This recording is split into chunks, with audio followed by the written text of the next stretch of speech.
Update AITA for trying to compromise in an argument I started. Hey Reddit, this is an update to a previous post I made, link here, but the TL doctor is I'm in a college filmmaking class and need to make a short film with 2 other people from class. We're not allowed to be the actors, so we put up some posters around campus. We got some responses, but nothing about when the people interested were available. I sent an email to my group mates as well as the interested actors pretty much demanding they send when they were available, and if they didn't I would find other actors. One of my group mates, Nina, received this poorly and blew up at me. That's pretty much where my last post leaves off. For a while, my last post seemed split between asshole or not, but I understand that the harsh wording I used in the email asking for actor availability makes me an asshole.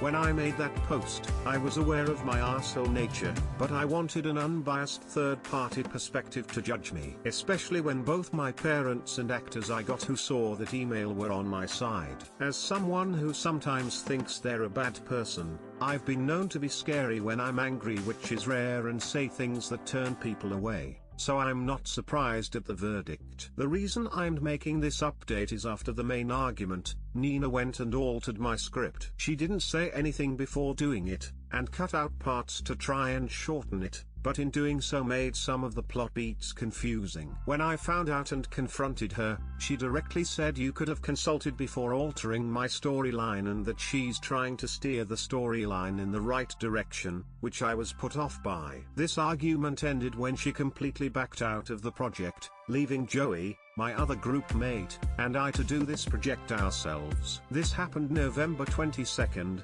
when we had plans to film on November 24th. After class that day, the professor pulled my group aside after class to figure out what was going on. I shared my side of the story, expressing even though I was an asshole, I was trying to bite my tongue, apologize, and work with Nina again. I got the vibe and felt like the professor was sympathetic more towards me over Nina, because I was still trying to work as a group even though I fully admitted to messing up with the email and just wanted to get the project done. After saying I was still willing to work together, Nina said I'm not, which really put me off. At this point, the issue has been unsatisfactorily resolved. Joey and I are doing the project, and Nina is doing something else on her own. Because of how the project was developed, Joey and I are doing the idea all 3 of us originally came up with, and Nina has to come up with something new on her own. Joey and I are going to try and film everything on Wednesday so we can start editing, since it's due December 10th.